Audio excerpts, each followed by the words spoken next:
Hello, everyone, and welcome to Life Lessons with Dr. Cunningham, where who you are matters more than what you do. We have a great episode today lined up for you. So I just want to make sure that we start off with a disclaimer that today's discussion is an adult discussion. So I'm going to need everyone who's a parent to be mindful of the content that your children are going to be watching because we are discussing sex today. So every parent introduces their child to it at the appropriate time and space in which they would like to address it. But I'm going to say today's discussion is really for mature crowds only.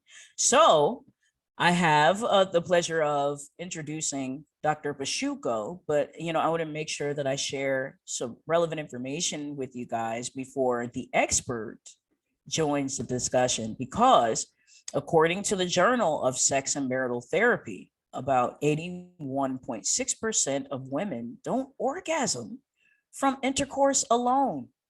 That makes me sad for us. And subsequently, only 18.4% of women report that intercourse alone is sufficient to orgasm. So that means you got to get creative, guys. Now, 95% of heterosexual men usually or always orgasm during partnered sexual activity compared to just 65% of heterosexual women, according to the archives of sexual behavior. So we need to discuss this because it seems like sex the way it's set up. And I'm not saying God did it wrong because I'm sure he did it correctly. Well, why are the guys able to orgasm almost every time, but the ladies are missing on this? So let's introduce Dr. Amanda Pasciucco. She is a catalyst for igniting passion within romantic and sexual relationships. She is known as the sex healer because she has helped thousands of individuals and couples transform their sex lives for more than 10 years. Amanda earned her master's degree from the University of Connecticut in Human Development and Family Studies and her doctorate degree in clinical sexology from the International Institute of Clinical Sexology. She is licensed in Connecticut to all Connecticutans as a marriage and family therapist and is an AASECT certified sex therapist. So welcome to Life Lessons, Dr. Pasciucco. How are you? Thank you so much for having me. It's such a great day. Happy to be here and discussing this very intimate topic with you. Awesome. Awesome. I'm so glad and just, ready and excited to have the discussion in an appropriate, excited way, even though we're discussing sex right now. Just, but I'm so glad that you're here because again, like according to the stats, like women are getting the short end of the stick. Like, what do you think about that? I think it's unfortunately pretty accurate. I might be biased because of the people that I work with. However, it sounds very accurate to what I've heard in the rooms over the past decade. What I mean by the rooms is the therapy room, a group room, couples. A lot of times once you have people, partners, who are together over a few years, often something starts changing to their sexual life and we need new strategies because these statistics are actually accurate and somehow we're having quick penetrative sex like movies and books and like over 80% of women are not having orgasm through this type of sex. So I agree with the statistic and it's not hopeless. There are things that can be done. It's just that we don't really talk about these types of adult topics. So most couples don't know what can be done. They just feel fear and just think, I guess this is it. I must settle. No, women, you do not need to settle. You do not. We can fix it. Marvelous. Yeah, so then what is it that, partners should be considering? Let's first discuss like even leading up to the bedroom and then also the bedroom, because I'm wondering if there are practices that support, positive sexual experiences even prior to the act.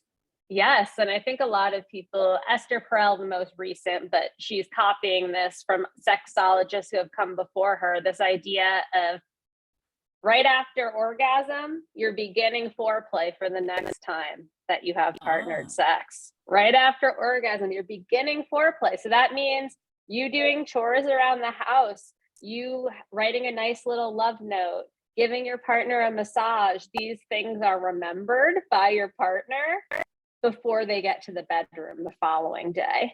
So these things actually build up, and we can have positive reinforcement of, oh my goodness, I love my partner. I love the effort that they're putting in through not even just sending texts that are like, I'd like to meet you in the bedroom later, but something like, you look beautiful today. I love how that blouse fits you. I love how your hair looks. Just these things that we would say in the beginning of a relationship, and then people stop saying sometimes when they live with one another or get used to one another, for example. Okay, you're bringing up great points, because you're speaking about, like, the little things that add up. And it's a phrase that I've heard before, almost kind of like, love making happens in the heart and mind even before it happens physically. So it's like, for your partner to stay passionate, or to consider them in their heart while leading up to the next time, because then they know that they're seen, that they're cared for. I think that's that's awesome. So what I'm wondering is that with all of these, if a partner perfectly leads up to the next act of sex, like, what can they also do to make sure that they're prepared for the act sexually? Yeah, so those are great questions. I think talking about what you're feeling desire for that day, because some days it's really important to check into our body. Some days we have more energy than others, for example. Some days we feel more energized in our hands. Sometimes we're more energized in our hearts. Sometimes we're more led by the genitals. So it's like a wild time. So we have to really check in, because we need alignment with all these parts: mind, body, heart, soul, eros.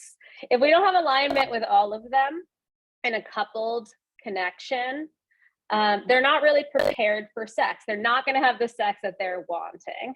They'll have sex that is good enough, which is okay. However, for getting closing the gap on the statistic that we started out, talking about, to close that gap, it would be important that each of them share where they are, where they're feeling strongest, where they're feeling maybe weakest. If they're excited and in their fantasy, do we want to use a role play tonight? Or if it's been a very long day, can we meditate and maybe do some breathing first before we try to get in the shower together, or give massages to get to partnered sex? Before we even get there, are there things we can drop in, basically? So fantasy or power exchange, tantra or yoga or breath work or meditation, those are just two extremes of how people get there.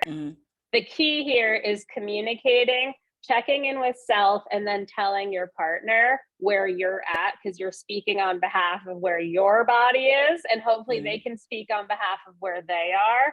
And that helps us, again, close the gap. Because if a woman is not really turned on, let's say she's not that turned on, but her partner is, if they're not having that conversation ahead of time, if they don't have that conversation, I worry that she's not going to have an orgasm that time, because they're not talking about where she's at. It might be important for him to know that she's not ready to go. She's actually in a responsive desire, and she might need 30 minutes of lotion on her body before we even touch erogenous zones, before we even get there. So that's why the conversation and attunement to your own body, because sex is of the body. Even though it's of all the other things, we are putting bodies together and asking them to do things. So speaking on behalf of where we're at really helps the other partner to know what type of moves you're willing to receive. It might not be a lingerie night. It might be a night where we just need to light the candles and put on classical music.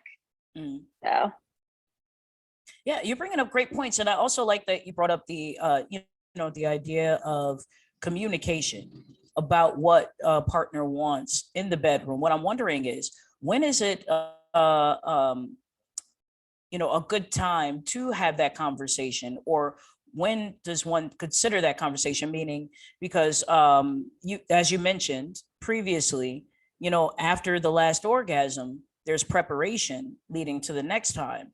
So, I mean, I'm not trying to sound technical, but do partners debrief about sex afterwards, so that, does it have to do with the day of? Like, I'm wondering your thoughts about it, about sex. These are great questions. Really good questions. So say it's very late we don't want to have like long debriefing sessions, but sharing like a positive win after orgasm, like, oh, I really love that we made out, or I really loved that position we tried, or I liked when you put your hand on my lower part of my back. That felt really sensual.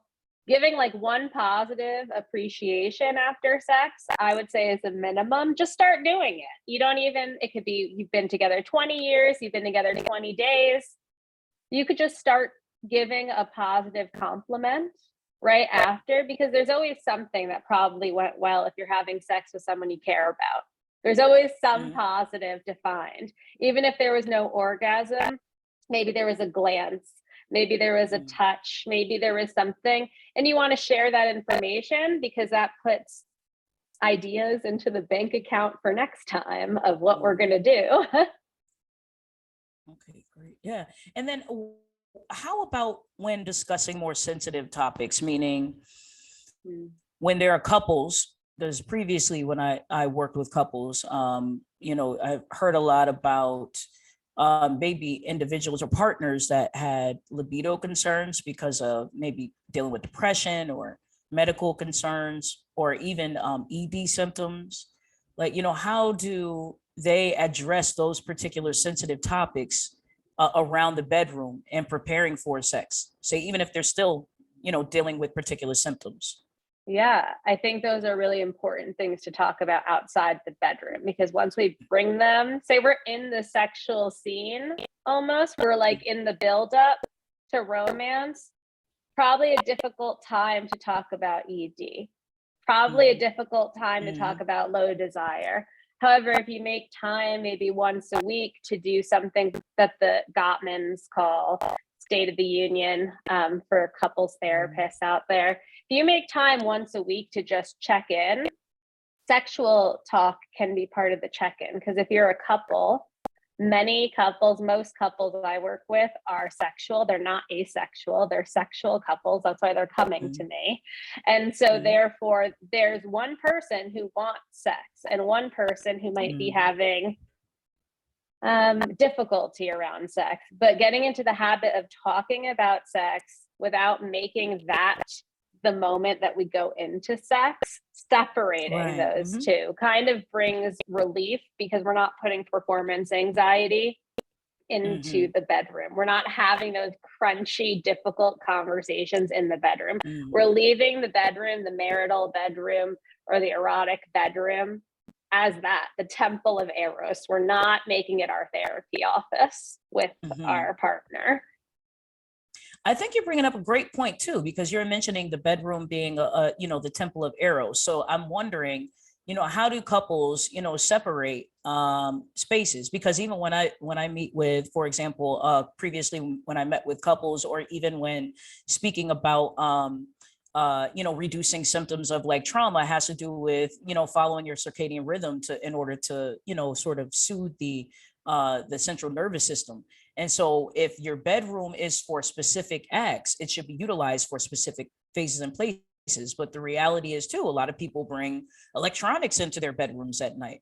A lot of people have interesting discussions, or maybe, didn't finish a discussion at night, or they're sitting in bed and they're eating and watching movies, and their kids, especially for couples who have kids, and they're all jumping in the bed with them. So it's like, how do you speak about that with individuals who utilize their bedrooms for multiple situations? And in considering COVID, even though we are beyond that space now, there are a lot of people who utilize their bedrooms as offices as well. So it's like, how do you separate those spaces, unless everyone's going to have a sex room, which I just think is an awesome idea. But it's like, if they don't have that space, what do they do? It would be such a privilege if all of us have extra room for a sex room in our, what a privilege that life would be. I get exactly what you're saying. There is not that much space. And something I would tell couples, even during COVID, is like, I would rather do our individual session with both of you sitting in your car or your bathroom than in the bedroom. I do not want to be in the bedroom talking about erectile dysfunction, fertility issues, low desire. It's just, I don't want that space to have that muscle memory in it. Understood. So I Understood. ask them to show me their bedroom, usually at intake. Can I have pictures of the bedroom, or can you show me the bedroom? And then I ask, does that turn you on? Is this, and unfortunately, I have yet to meet someone who has a bedroom that they're turned on by that is coming to me for sex therapy. So usually that's where we go first. It's a privilege to be able to do so, to create a space where you take your electronics out and put them in the living room, take your photos of your children down, put them in the hallway. If you have pets, they don't sleep in the bedroom. These are huge changes to people, but I suggest these session 1 or 2, because we want to start thinking differently of the space for sleep and eros. We just want a different, we want the vibe of going into a hotel room. That's what like we're looking for. Somewhere that's serene, peaceful, not too cluttered. That's hard to do. However, the effort of it, once you start creating that room, that space, the effort of it becomes less, and the ease, the payoff is so much longer for a couple. When they have colors that are erotic to them, when they have fabrics that feel soft, when they have a chest of maybe toys or lingerie that they know is locked, no one's going to go in there. All of a sudden, they start to feel safer and grounded in that space and consider it for pleasure and or sleep. That's it. I like the idea of the chest as well. Just so, again, if they don't have a sex room, that means that they can pull out their swing later if they want to. Correct. Yes. Or if they want a pole, it's fine as well. I mean, Right. but ultimately, I just think it's great, though, that people have a lot of latitude with regards to creativity. And also, again, just to make sure that I highlight the point again, that it all has to do with communication. Like the foundation of it has to do with a lot of communication about what is going to be pleasing to each partner, and can lead to a comfortable situation so that they can hopefully get to orgasm. And again, just like I like what you said as well before, which is that even if every time there's no orgasm, that's okay, as long as there's some highlight to the sexual experience. Right. That occurs. Being with a partner and feeling like you were so connected that your body felt like a harp. You might not care about orgasm. I you love might just that feel analogy. So blessed. Like, oh my gosh, they just loved me. Like I felt like an instrument of desire to them. Like in a way that feels really, to me, feeling like it's a beautiful devotion almost of effort. Yeah. And when we focus on orgasm as the measure, sometimes we miss those moments of other beautiful stories and ways we can notice. Because in sex, right, there's giver and receiver. You're not always both giving at the same time. You're not always both receiving at the same time. Usually there's someone doing to and someone receiving from. So when we focus on those things, like who's going to be giving, who's going to be receiving, these are the types of conversations we're having, like such nuance. There is such nuance in that conversation that I imagine we're going to be getting closer and closer to better orgasms, because we're learning so much each time we're in an intimate moment now. When we're picking up what was the highlight of that and sharing it, we're just building a list of wins to go back to, like in the future with fantasy. Yeah, and what not you're bringing fantasy up is about valid. other people, not fantasy about other women, other men. Together. You're bringing up such a valid point, though, because there are couples where sometimes they escape to other places because they didn't feel pleased with whom they were with in that moment. So in order to feel as though they have some pleasure from the sexual experience, they will disassociate essentially in order to think of someone else.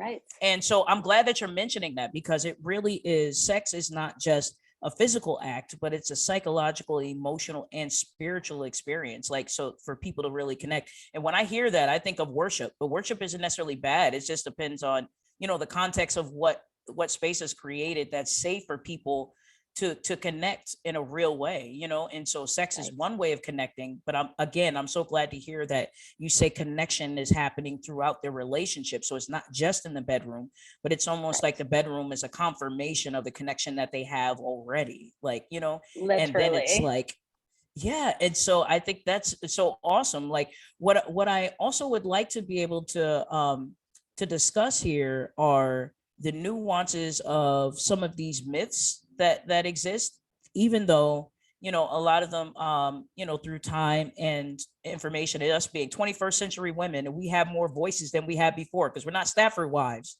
It's not like, you know, it's spending time with our man just because he has to pay the bills for us, so we gonna just do whatever. No, we have a voice. We make our own money. We can make choices about what we like and what we don't like. We know our bodies. And so what does size really matter is the question, Oof. you know, with regards to gentlemen. They always say, you know, the man that's bigger, you know, but does that really matter? You know, what I have found to really matter is that there is a too big. There is a too big. Um, I have not heard yet of a too small from a woman. Why?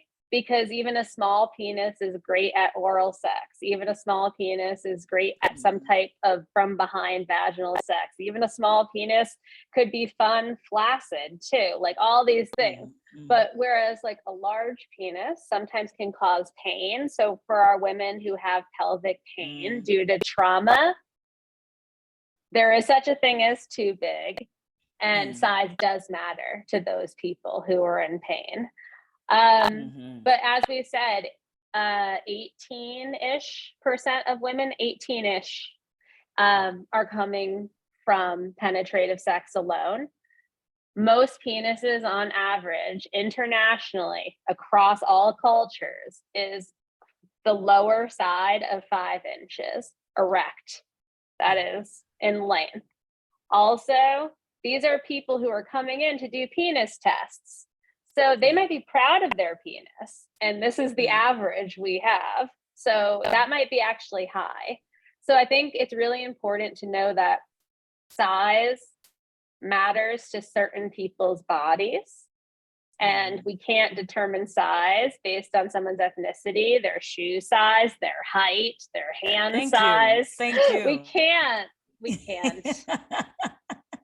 Exactly. And that's the thing about it. Like, you know, there's a lot of stereotypes that have occurred, even growing up. And, you know, people saying that, you know, brown guys, you could tell if he has big feet and big hands, or you know, because he's brown, that means that his is bigger. And so it's like, no, we're debunking all of those myths, because in fact it's not true. And then also with consideration of anatomy, like, you know, women's G-spot is not 10 inches long with inside of her, right? I mean, it's No, like, it's between 2 and how 3 far? inches. See? Between 2 and 3 inches into the vagina. And I think it's important to note that babies are born through the vagina, so there are not that many nerve endings inside of the vagina itself, because that would make childbirth really difficult, and women wouldn't want to keep having children.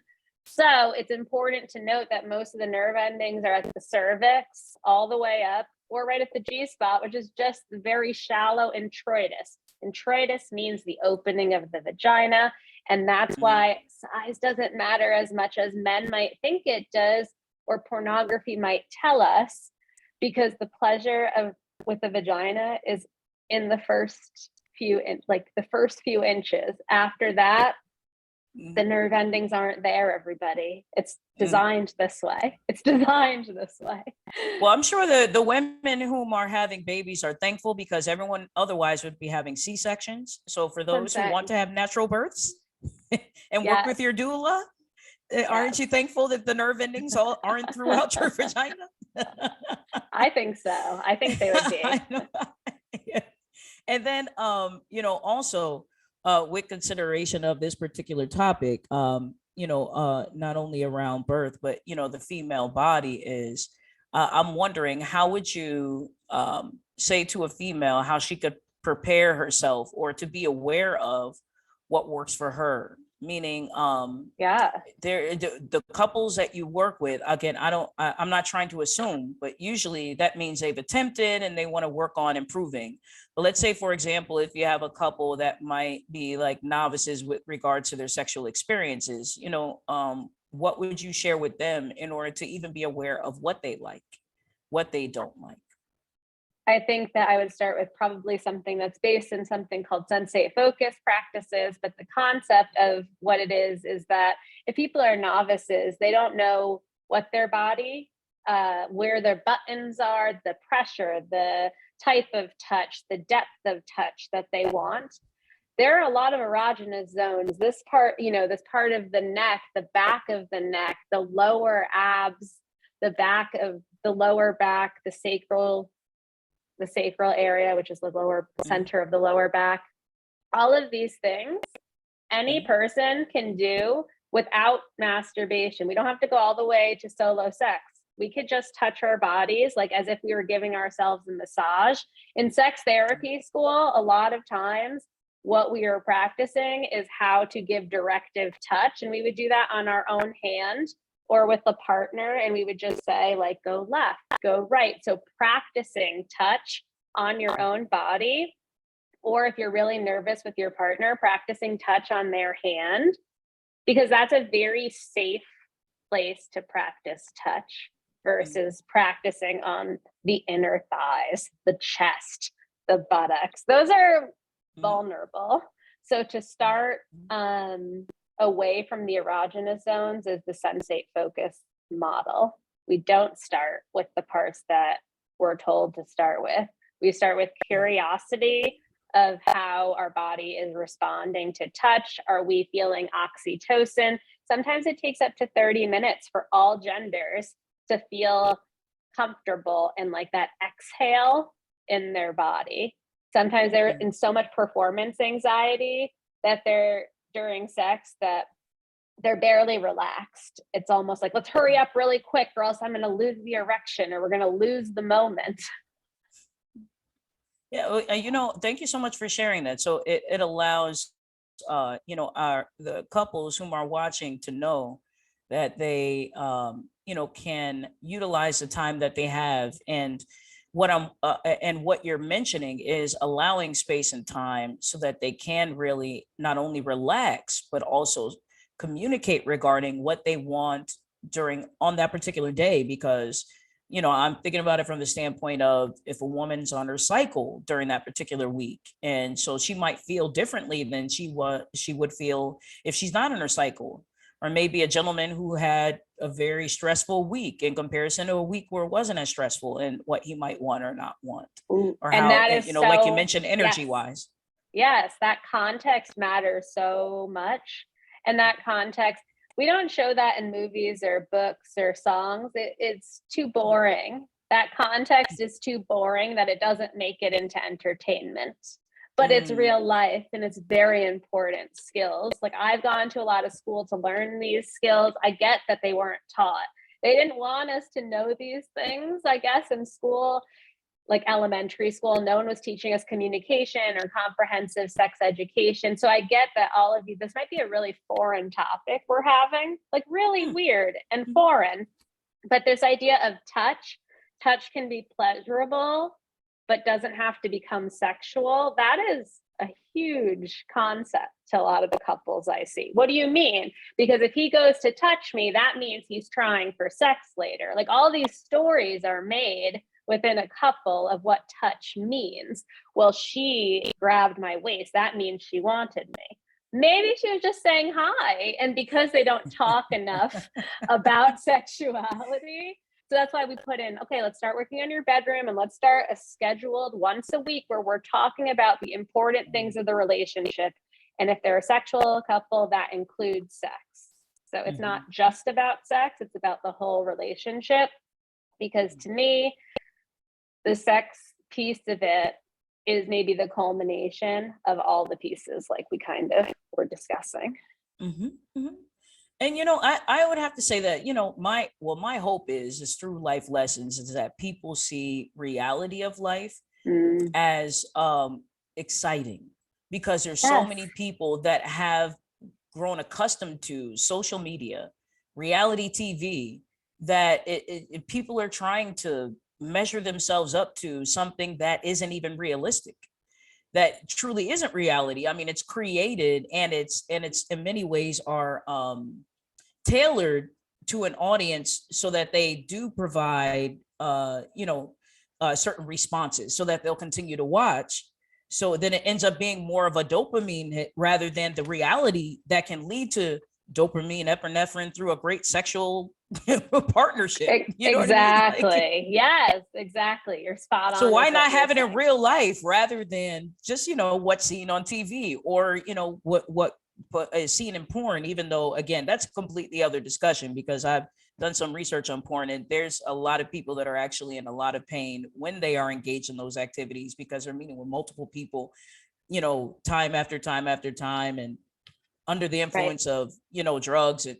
That's a whole different culture, and not That's a whole necessarily the different culture. reality of sexual activity itself, with partners whom are connecting because they, love. Because I'm thinking about it from the standpoint of loving relationships, that, with regards to, Yes. the discussions we're having. So we're not talking about one night stands, y'all. We're not talking, No. again, and I'm not judging, but I'm just No, saying this no. particular discussion is a matter of a safe, committed relationship where people are engaging, and then of course where they were ongoing, going to have these discussions and can have these discussions because they're not concerned about whether the person's going to be there tomorrow or not. You know what I mean? Like, Correct.